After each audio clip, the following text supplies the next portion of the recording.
Thank you. Oh. That's not the talk, by the way. Here we go. Okay, good afternoon. You can catch me on Twitter at @thesandbarnes and post an occasional article at thesandbarnes.com. I'm currently the development team manager at Venntro, where I manage a load of developers and scrum masters who are all helping to build, let that one go for a bit, all helping to build great online dating and lifestyle products for millions of customers around the world. Now, when I heard I may get to speak at this event, I got pretty excited. In fact, I had a lot of trouble sitting still. I was jiggling all over the place, telling everyone about it. I could barely contain my excitement. Then when I got 100% confirmation it was definitely going to happen, oh my word, I literally lost the plot and went batshit crazy. Now, to me, this is a completely natural and understandable reaction at the thought of speaking here. However, not everyone agrees. In fact, some might see me acting this way and think I wasn't quite right in the head. And I have to admit it, they're sort of right. I'm not really all there. In fact, I'm pretty weird. I mean, you know something isn't quite right when your most favourite Secret Santa present from colleague ever was a homemade human centipede. But it is amazing. Do I point out the person that made it? She's here. I won't. But guess what? I'd put money on people judging me as weird, also having a few little nuances of their own. I mean, let's face it, in general, people are just weird. Look at the kind of drawings people are creating these days. From a touchy-feely ET, whose best friend Elliot appears to have grown little boobies, don't know what that's all about, to what I think is the best picture ever created, Chewbacca fighting Nazis riding a giant squirrel in a beautiful alpine setting. A stunning piece. I think you'll agree. Okay. So, what am I going to talk to you about today?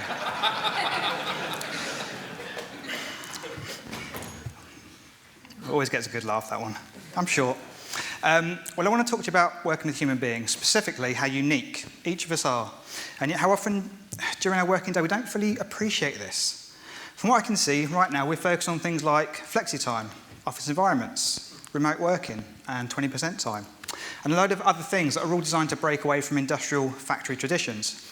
But I don't see much on addressing the needs of individual personality types.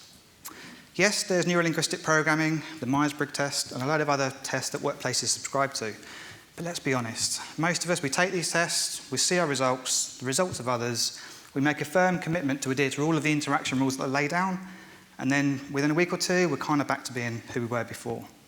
So instead of trying to sell you any of these as solutions, I just want to suggest a few team management tips that will hopefully linger in your brains for longer than a week and actually prove useful from time to time. Now, as an industry, we tend to categorise people. For example, what do we think of when we think of a designer? Something like this, maybe. Black rimmed glasses, check. Skinny jeans, check. And so on and so on. What about developers? Well, I think this is the second best image ever created. Maybe the first. I'm starting to prefer this one, actually. Now, these labels have helped people of different types understand each other a little more, but I think this is an area where we can really improve. I think we should always be looking to adjust our own behaviours and views to make us better lead developers, better people managers, and you know what? Just better people in general. But before we delve into individuals, let's talk about managing teams. After all, keeping individuals happy does not always make for a great team. There's many sports teams out there full of international superstars that have underachieved that are evidence of this. Great teams, regardless of individuals, must all have a common goal, a collective vision, and a shared attitude if they're to succeed. So where does building a great team start? Well, it starts with hiring, specifically hiring the right people, and that starts at the interview stage. And it's here where I think many people make mistakes when trying to build a great team. I think the number one mistake I see being made is bullshitting candidates, and number two is hiring rockstar douchebags. So I'm going to give you a small taster of what I always include when interviewing, and there's a few unorthodox methods in here. Thus, when most of my managers first see my approach, despite maintaining a very calm exterior at the time, on the inside, I think they're feeling a little bit like this.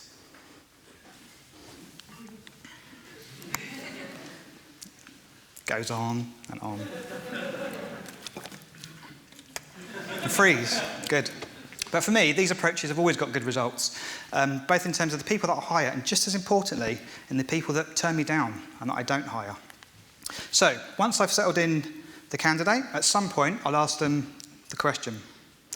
When it comes to working at any company, be it people, technology, culture, office, bosses, anything at all, what are the things that you love? And conversely, what are the things that you hate? What really grates on you after a while? And once they've answered, I'll respond by telling the candidate which of the good and bad things they've stated we have at the company right now. As you can imagine, my boss's eyes start to twitch about now, but then I move on to what surprises people, and I tell candidates what I think is good about working at the company, and also what I think is bad about working at the company. So why? Why would I do this? Well, I do it because, just like with clients, teams and bosses, it absolutely blows candidates away. They're just not expecting that level of honesty. I do this because, in reality, only a fool thinks the company they work for is perfect. And I do this because everyone is always expecting bullshit versus the truth. I tell my bosses and candidates that I'm being this honest for two reasons. Simply because I want to attract people to my team that value honesty in a new company and boss, and who are also wise enough to know that all companies have issues. And I should say here that the bad things that I mention, I try to make them things that most companies suffer with, like technical debt or pressured environment. I certainly don't mention that we trade in arms and exploit child labour. Doesn't tend to go down too well. Now, I'm not sure about most of you, but my experience of moving jobs tends to follow a similar pattern. You work somewhere for a while, then you start to get annoyed at some point, and that annoyance turns into frustration at a few certain things. And it's validated for hearing other people whinging about exactly the same things. But you make a decision, you're going to try and change it. It's the right thing to do.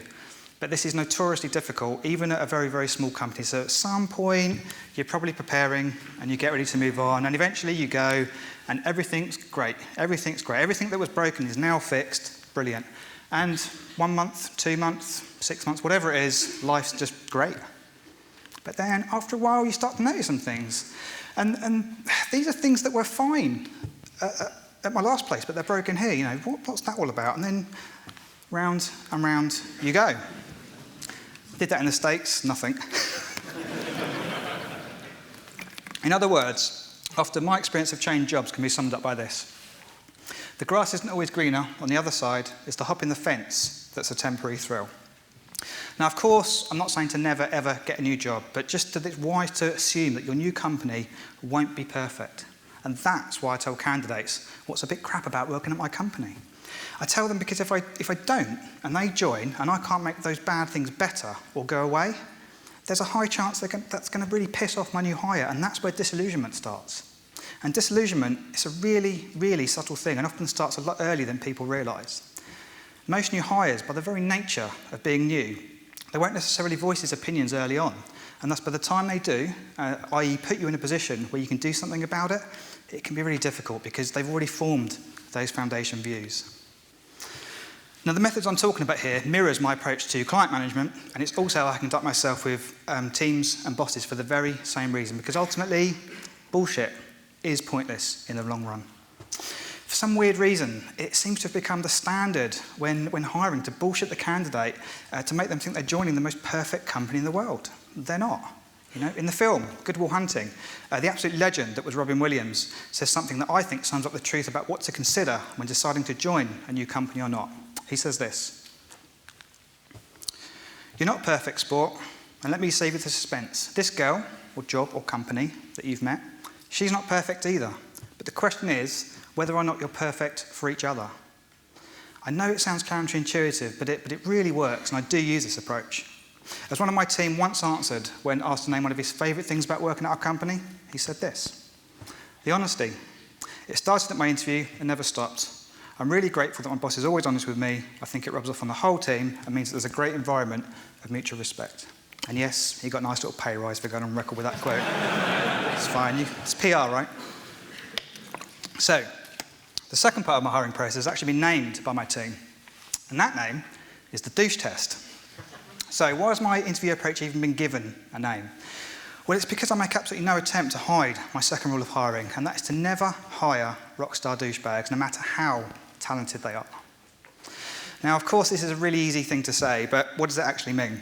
Well, a nice way to put it is to take a line from Rob Smith, when he says that testing is a task, but quality is an attitude. Now, his point was made in the context of a QA tester, but both Rob and I agree it transcends across all disciplines. For example, developers that say they'll tidy or comment their code later, or designers that say they'll organise or name their PSD layers later, but never ever do. In my opinion, these people are one type of douchebag. So what's another name for a douchebag?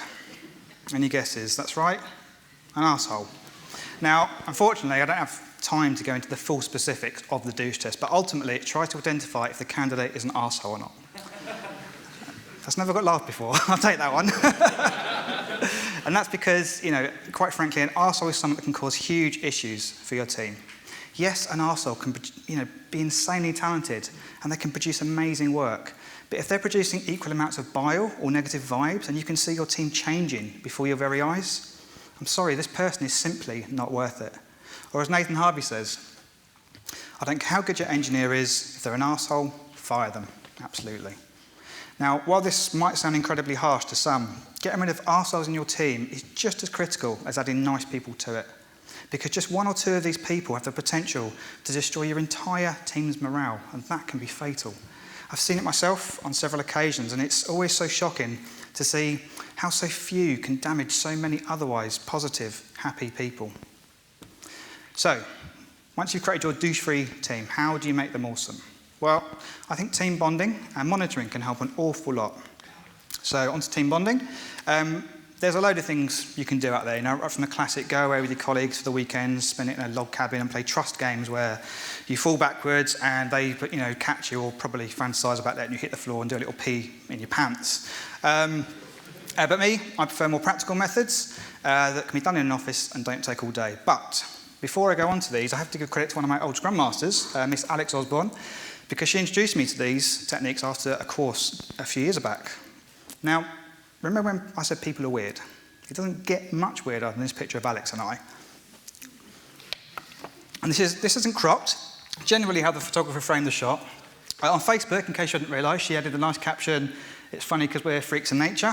Thanks very much. But in case you wanted to actually see Alex's face, there she is. There's someone you would trust to run your six-figure digital projects, right? That is some safe hands right there. Anyway, one of my most favourite team bonding techniques is team charters. Now, when it comes to team charters, the most important thing is that the team come up with it themselves with zero constraints from the business. And I have to admit it, when we adopted this where I work at the moment, I got a little worried. We were going through, as they all are, a very sensitive waterfall to agile transition, and I was a bit concerned about what the teams would come up with. Would it be something silly that I'd find funny, we'd all find funny, but some people outside of the development team might think it was a sign that we weren't taking things seriously. But I was missing the point. I was missing the point of falling into old school management thinking. So, when creating a team charter, the first step is for the team to choose their name, then they choose a logo, and the next step is for them to create a set of core values, and these can be organised by two statements: what the team should be and what the team believe in. To give an example of a team charter, I'm going to use one from my work now. So may I present to you Team Bolt. That's their logo. So what are their core values? Well, Team Bolt, they should be proud, happy, learning, evolving and adaptable.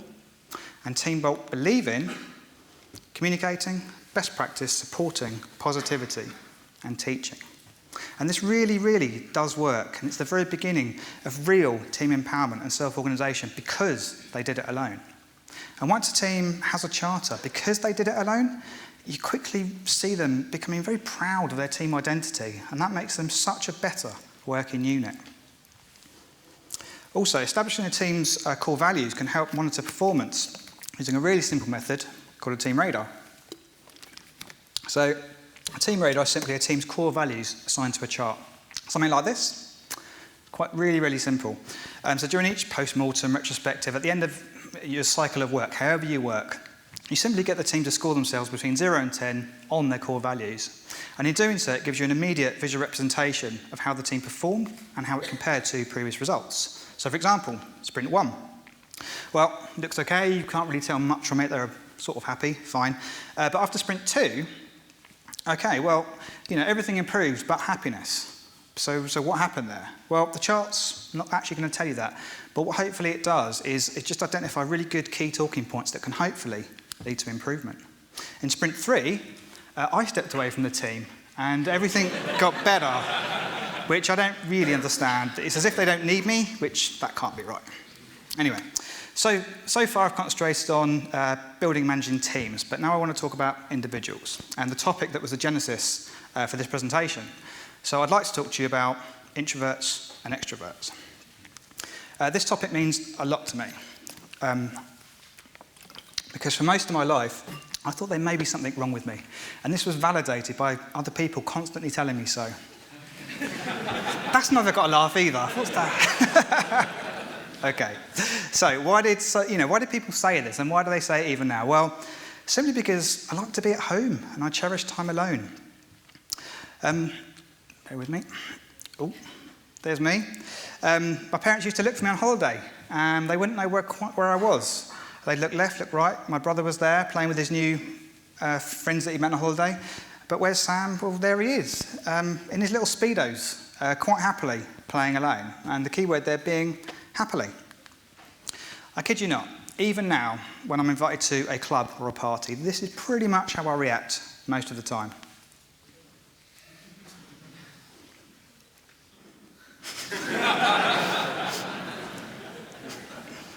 Because of this, I've lost count of the number of times that I've been called boring, unsociable, miserable. I mean, clearly this isn't true. I mean, look, there I am, out with Rocky, of all people, totally doing my happy face. I'm also called Hobbit from time to time. Again, whatever, I'm sure, I know.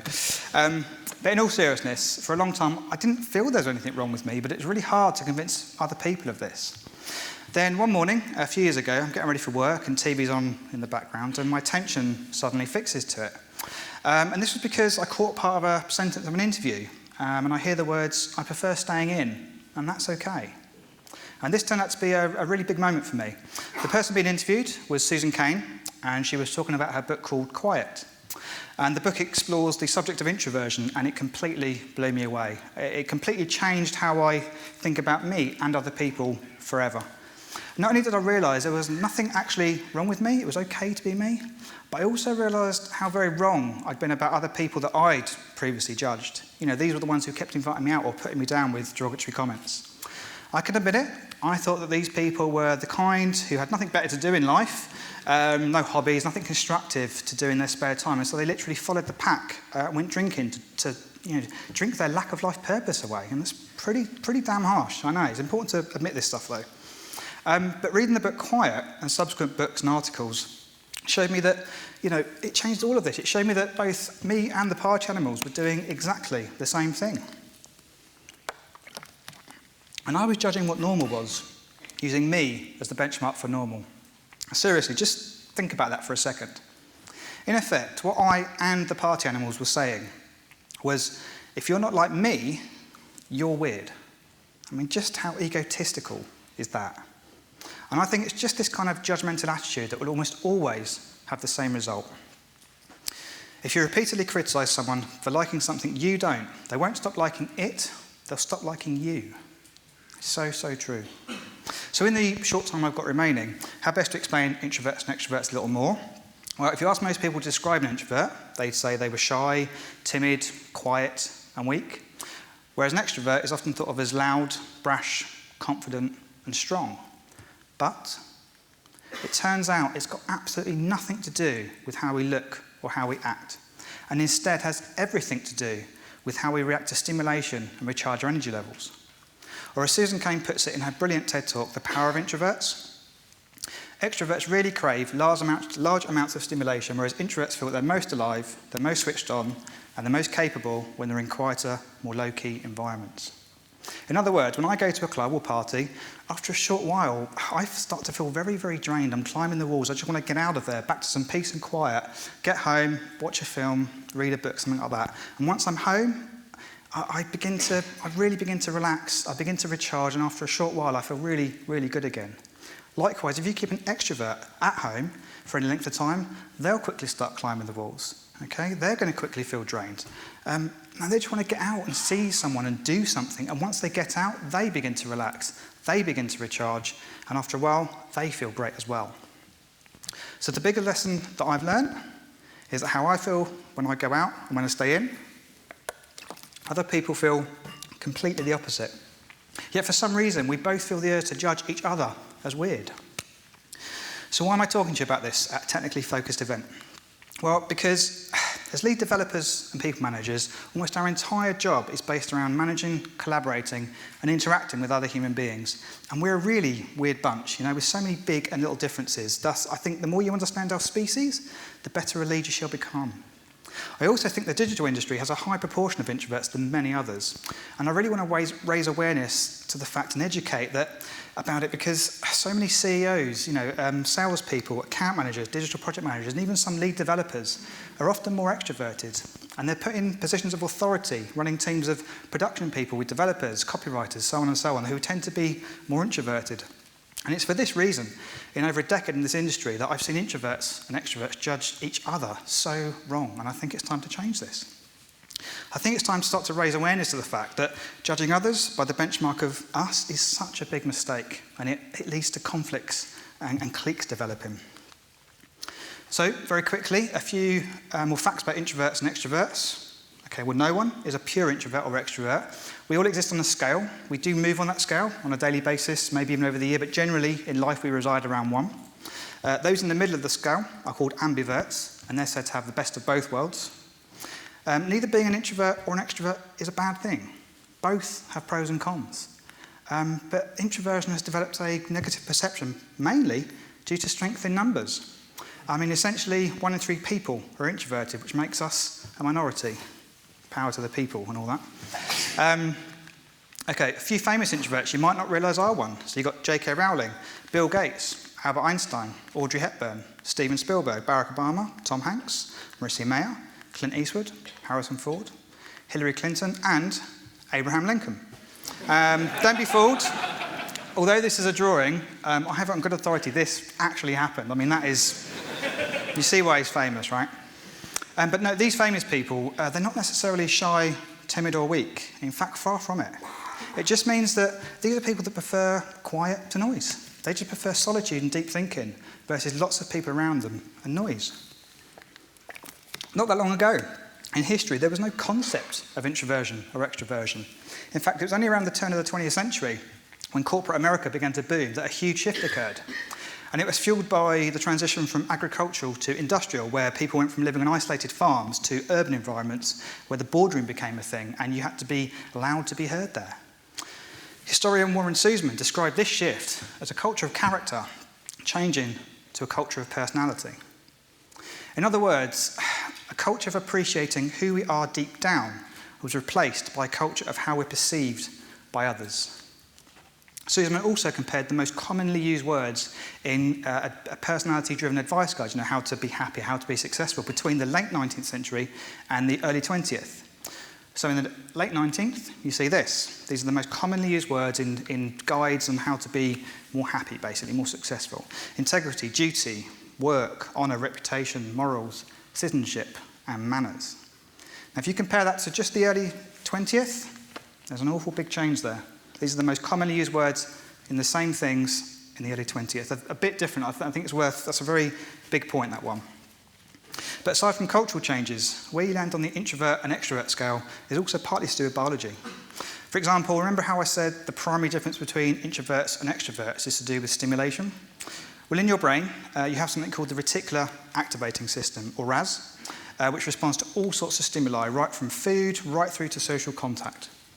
Experiments have been conducted by dropping lemon juice on the tongue of people, and guess what they found? They found that introverts produce 50% more saliva than extroverts. Now, that got more of a laugh in the US. Dirty buggers. The theory is that the RAS in introverts has a high level of activity when it's not being stimulated, which means it doesn't need much to produce a very large response. So if you put lemon juice on the tongue of an introvert, it will very quickly react, and it's the same in social situations. Whereas extroverts, on the other hand, they have a very low level of activity in the RAS when it's not stimulated, so it takes a big response to get the same feeling for an extrovert. Seriously, science, Thank you so much. It's amazing. But as I said earlier, in other words, we're all trying to do the same thing. We're all trying to find an environment where we're most comfortable, most happy. But we keep judging each other as weird. It's just crazy. But again, I'm talking about this to you today because you work with and need to understand many types of humans, and we're all different. I can talk so passionately about this particular difference because I'm introverted, and I know firsthand what it's like to be this way in a modern digital company that tend to be, their offices tend to be geared towards extroversion. For example, in the past as well, I've been accused of not being loyal to a company because I chose to duck out of sort of social activities. And these were activities that tended to be based around drinking in loud, noisy environments. I really love these companies and most people at them. But I was always seen as not being committed, or as I said before, boring, unsociable, or not liking fun. That's my personal favourite. And all manner of other derogatory comments. So this is really a plea to all the more extroverted people out there to start to understand that different doesn't mean worse. Because you have no idea how bloody cool it is when a manager or colleague takes my introversion into account. For example, if I chat to my current CEO about my introversion, and it means that despite being a senior member of the company, I can choose to avoid or duck out early of what I perceive to be important work social events without feeling too bad. Truth is, I always feel bad. I don't know why. So I always send him an email, something along the lines of, thanks for the invite and everything, but you know why I wasn't there or left early. When I get a reply that says, no worries, Sam, have a great weekend, that means so much to me. In other words, his understanding of me allows him to manage me much more effectively. And as a direct result of that, I am so much happier at work. Okay, so I've bombarded you with a load of facts about introversion, but the truth is I could have saved us all a lot of time by just showing you one tweet that kind of explains it all. Twitter is perfect for extroverted introverts. I want to be social and have lots of friends, but I don't want to leave my house or wear pants. Is that so much to ask? Really? Okay, so the main message that I'd love you guys to take away is that just people are really, really weird. And to so many people out there, each and every one of you are also pretty weird, no matter how normal you think you are. I've talked just about 2 or 3 different types, but just imagine how many big and little differences there are in people that you work with every single day. So just as an awesome developer will spend their time educating themselves about technologies or code, and a designer will research typefaces and colour, I believe an awesome team leader should be trying to spend their time understanding people as much as possible. I think as a team leader, you should be aiming to become an amateur psychologist. Now, one definition of psychology is this.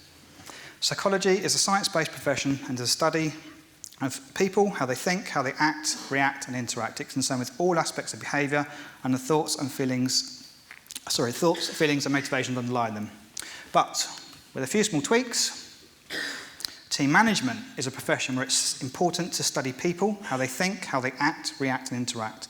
It's concerned with all aspects of behaviour and the thoughts, feelings, and motivations underlying them. And I think that is incredibly close to the truth. With a better understanding of human beings, both groups and individuals, you can have a vast impact on everyone around you. You can ensure you hire the right people, but don't shy away from getting rid of the douchebags. You'll have some effective techniques to encourage team bonding, monitoring, and improvement. And of course, by really appreciating that not everyone is like you, and not judging others, using you as the benchmark for normal means you start to see people in a really different light. And it's one that significantly improves your ability to work with them and how much they enjoy working with you. If you get this wrong, you're going to have a really tough time leading any team. But get it right, and good things are going to start to happen for you, your projects, and your team. Get it right, and your team will completely and utterly respect you, just as mine do.